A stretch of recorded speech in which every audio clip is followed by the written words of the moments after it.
जी बताइए जी, कौन बात कर रहे हैं, कहाँ से बात कर रहे हैं? जी मुकर्रम बात कर रहा हूँ मेलसी से। जी फरमाइए। जी मेरा सवाल ये है कि खुशदिल शाह को रिप्लेस कर रहे हैं शैम अयूब की जगह, और कहा जा रहा है कि उनकी चैंपियंस कप में परफॉर्मेंस अच्छी थी, उसके बाद उन्होंने बीपीएल में अच्छा परफॉर्म किया, तो मोहम्मद हारिस भी तो परफॉर्म करते आ रहे हैं। अगर मोहम्मद हारिस की जगह बन जाती तो पाकिस्तान का स्क्वाड मजबूत ना हो जाता मिडिल ऑर्डर? ठीक है जी, सही है, बहुत शुक्रिया आपका। बहुत बहुत शुक्रिया जी जनाब, वो चैंपियंस कप वाली बात ही आ गई ना बीच में। देखें, हारिस की नो डाउट टीम जो है वो चैंपियंस T20 कप की फातह करार पाई है स्टैलियंस, और उन्होंने शुएब मलिक जो उनके मेंटोर हैं वो खेलते भी रहे। बट हारिस का जो है वो हारिस की मेरा नहीं ख्याल कि वो ओपन में जगह फिट होती है ओडीआईज में। हारिस सूटेबल है अगर ये बात हो रही होती 2026 के वर्ल्ड कप के लिए। हम लोगों ने यूएसए में कहा कि हारिस को सिलेक्ट क्यों नहीं किया गया भाई।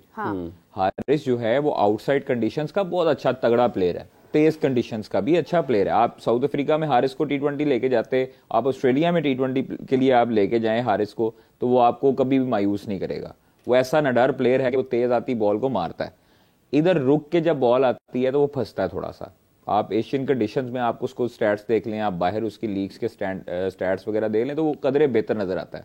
लेकिन अब ऑप्शन वही है ना कि आपके पास आप जितने आप कदम चलेंगे उस कदम पे प्लेयर निकलता है। आपकी ख्वाहिशात पे मबनी टीम नहीं बन सकती। अब टीम बनती है आपकी एक स्टैट्स भी होते हैं, आप सीनियरिटी भी आप देखते हैं, आप उसके इंटरनेशनल मैचेस भी देखते हैं, उसकी एवरेज भी देखते हैं और उसकी करंट फॉर्म भी देखते हैं। तो इस वजह से आपकी टीम तश्कील बनती है, तश्कील दी जाती है। अब चूंकि मैं वही चैंपियंस कप वाला सवाल कर रहा हूँ, चैंपियंस कप में अब आपको एक प्लेयर साबित करके बता रहा है कि जी प्लेयर मुझे आप लोगों ने जिस मकसद के लिए बाहर निकाला, हफीज़ ने जो रिपोर्ट दी वो गलत रिपोर्ट दी, हफीज़ की रिपोर्ट डिनाई भी हुई। आखिर जावेद साहब को भी पता है कि इमाम के खिलाफ जो मोहम्मद हफीज़ ने एक प्रोपोगेंडा तैयार किया और प्रॉपर तौर पर उनको जो है वो एक टैग लगाया गया, शान मसूद के कानों में डाला गया कि इमाम जो है वो तुम्हारी जड़ें काट रहा है और ये ऐसे कर रहा है। तो ये चीज़ें जो है वो ख़राब हैं, ये खराब है चीजें। ये वो पाकिस्तान टीम के खिलाड़ियों के बारे में आप जी हाफिज साहब यहीं से शुरू करते हैं। एक और कॉलर है फैसलाबाद से। अस्सलाम वालेकुम जी, कैसे हैं आप,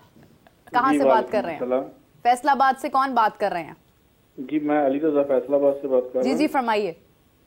तो मेरा सवाल ये था कि अभी जैसे कादर ख्वाजा साहब बता रहे थे कि बाबर आजम ओपन करेंगे फखर जमान के साथ, तो इमाम उल हक क्यों बाहर है? मतलब 50+ उनकी मे बी एवरेज है ओडीआई में, इतना अच्छा वो रिकॉर्ड खेलते आ रहे हैं, अभी चैंपियंस कप में भी उन्होंने परफॉर्म किया है, तो उनको क्यों नहीं शामिल किया जा रहा? कोई वजह पसंद ना पसंद है या कोई और रीजन है?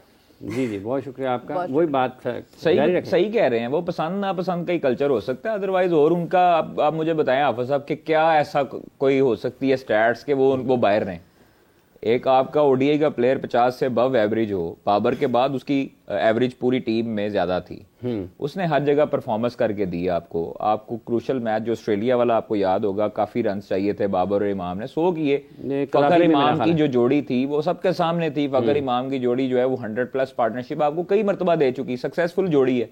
फिर मुझे बताएं कि वजह क्या है कि इमाम बाहर है? वजह वही है जो लोगों के कानों में चीजें डाली हुई हैं, और टेस्ट मैच में आज भी वो बाहर है, आज भी वो शामिल नहीं हो सकता। स्क्वाड में जरूर उसको शामिल किया गया लेकिन वो प्लेइंग 11 में नहीं खेला। वो क्यों नहीं खेला? क्योंकि लोगों के दिलों में कदूरतें बैठी हुई हैं, क्योंकि लोगों के दिलों में और ज़हनों में चीजें डाली गई हैं इमाम के खिलाफ। अच्छा जी, इमाम के खिलाफ प्लांटेड चीजें डाली गई हैं और भरपूर तरीके से उनका माइंड जो है वो तैयार किया गया, उनको बाकायदा तौर पर कहा गया कि ये तुम्हारे दुश्मन है। अच्छा, तो ये चीजें जब आप किसी के खिलाफ बोलेंगे और आमने सामने बैठ के क्लियर नहीं करेंगे, दिल में आप चीजें रखेंगे, तो फिर आपकी यही सिचुएशन होगी कि ना वो टेस्ट टीम में है ना ओडीआई टीम में। आप लोगों ने अगर ये करना है तो फिर आप लोग टैलेंट के साथ ज्यादती कर रहे हैं। आप फिर ये राग ना लापें कि चैंपियंस कप में जो है वो आप परफॉर्मेंस देने वाले खिलाड़ी को आप स्क्वाड में शामिल करेंगे, फिर बाकी लड़के तो 3 साल के लिए यही करेंगे, आप अपनी गेम खेलें और उसके बाद टैलेंट की इज्जत करते हैं। टैलेंट की इज्जत कौन करता है यहाँ पे, मुझे ये बताएं। यहीं से कंटिन्यू करेंगे। जीशान राणा साहब ने हमें कॉल किया। जनाब अस्सलाम वालेकुम जी, कैसे हैं आप? मीरा बिन एवरीवन, क्या हाल है? सबके खैरियत हैं?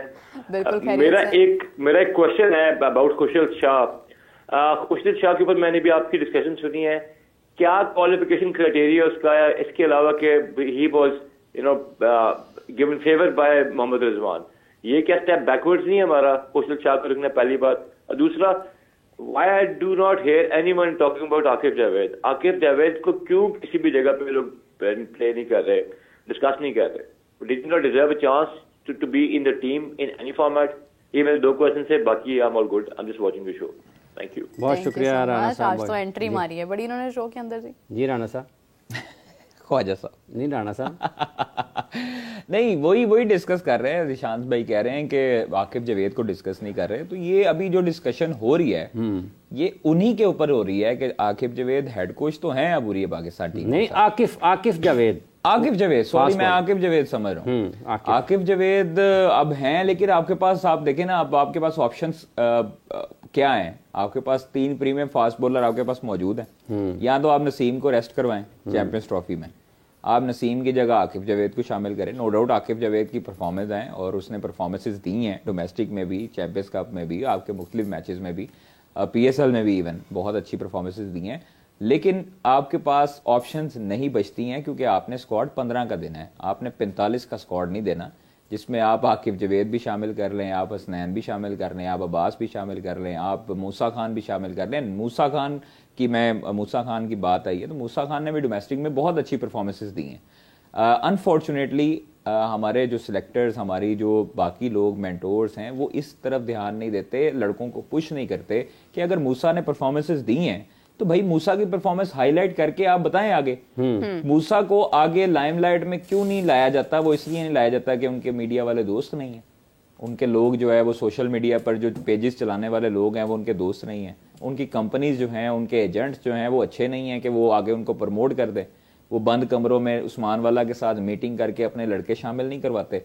ये चीज़ें आप देखें कि खैर बुरी हैं। मूसा के साथ भी इंसाफ होना चाहिए, आकिफ के साथ भी इंसाफ होना चाहिए। आप उनको सीरीज देते, आप साउथ अफ्रीका सीरीज देते, आप ये ट्राई नेशन सीरीज देते, आपके पास जो लड़के परफॉर्मर्स हैं, तो आपने जरूरी तो नहीं है कि आईसीसी ने ये तो नहीं लिखा कि भाई चैंपियंस ट्रॉफी का जो स्क्वाड होगा वही ट्राई नेशन का स्क्वाड होगा। कहीं लिखा है हाफिज साहब? मुझे बताएं। नहीं, ऐसा तो नहीं अगर नहीं लिखा तो फिर इन लड़कों को चांस मिलना चाहिए ना। मैंने आपसे सवाल किया था कि आप टैलेंट की रिस्पेक्ट करते हैं। अल्हम्दुलिल्लाह तो टैलेंट की रिस्पेक्ट करते हैं। जीता है अभी, तारीफ में आपने कुछ भी नहीं कहा, कोई मुबारक यार पहले अपना थे मुकाबले, ये तो चलता रहेगा, ये तो चलता ही रहेगा। बिगड़े में है उनको तो कर लें डिस्कस, उनको इतनी इंपॉर्टेंस नहीं रखते।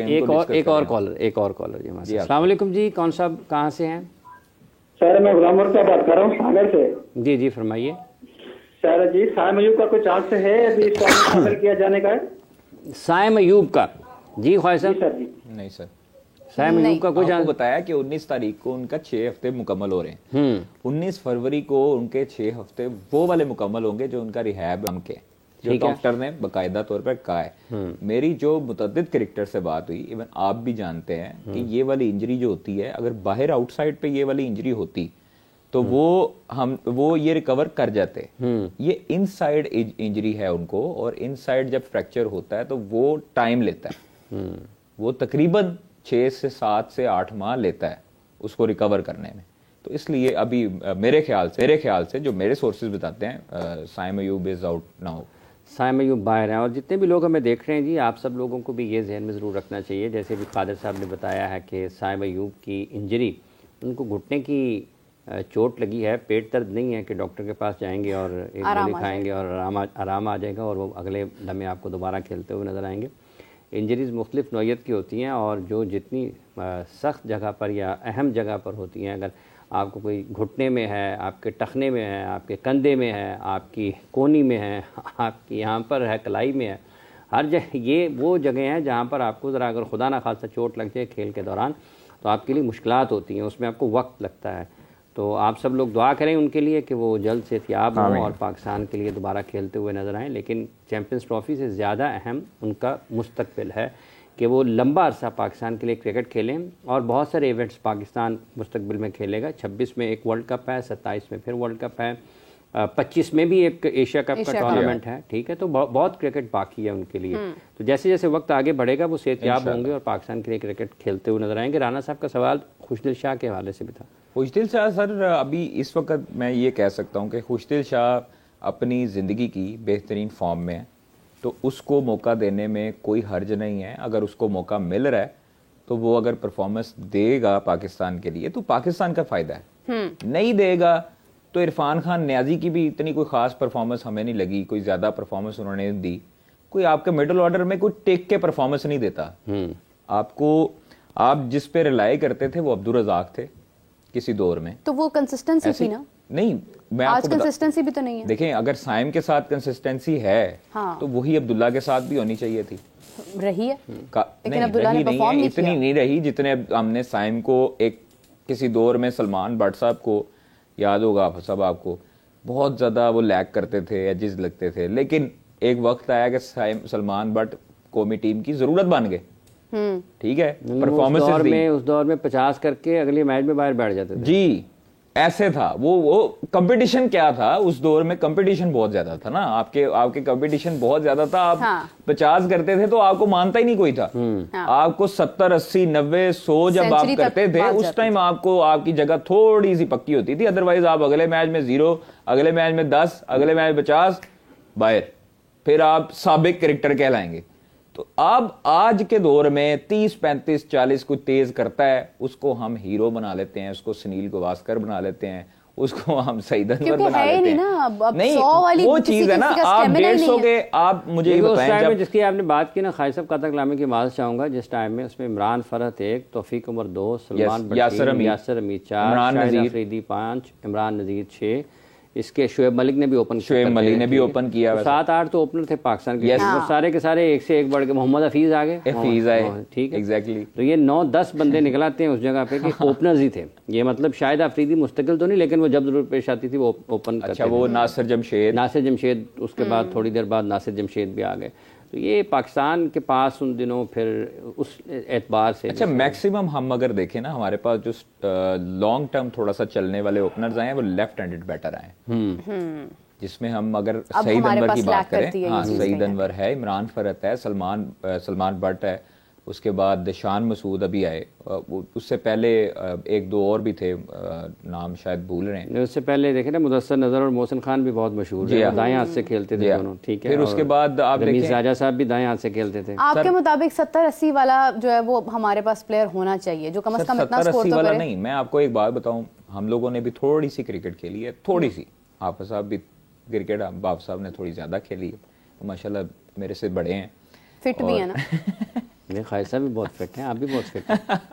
अच्छा, फिट हैं। तो वो बात इतनी सी है कि जब आप 50 करते हैं ना, 50 करते हैं उस टाइम आपको बॉल थोड़ा सा बड़ा नजर आना शुरू हो जाता है। जब आप 60-70 करते हैं थोड़ा ज्यादा बड़ा नजर आना शुरू हो जाता है, फुटबॉल नजर आने लग जाता है। फिर उसके बाद आपको आउट नहीं होना चाहिए उस दौरान। मेरा नहीं ख्याल कि आपको एजिस से आउट होना चाहिए या एलबी से आउट होना चाहिए। इतना आपकी स्ट्रांग आई होती है कि आप जब 50, 60, 70, 80 रन कर लेते हैं, फिर आपको तब जाना चाहिए 100 प्लस, 120, 30, 40, 50 पे।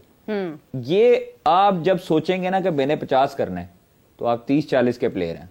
आप जब सोचेंगे ना मैंने 200 करना है, 150 करना है, ये माइंड सेट रख के फखर क्यों रन ज्यादा करता है जब चलता है, तो वो इसलिए करता है कि वो सोचता नहीं है कि मैंने 50 करना है। हाँ, कोई प्लेयर जब सोचेगा ना कि मैंने 40-50 रन करने हैं, जब बैक ऑफ द माइंड उसके ये चीजें चल रही होंगी, तब वो जल्दी आउट होगा, एजेस लगेंगी, वो 50-60 पे भी नहीं वो सेटल हो सकेगा।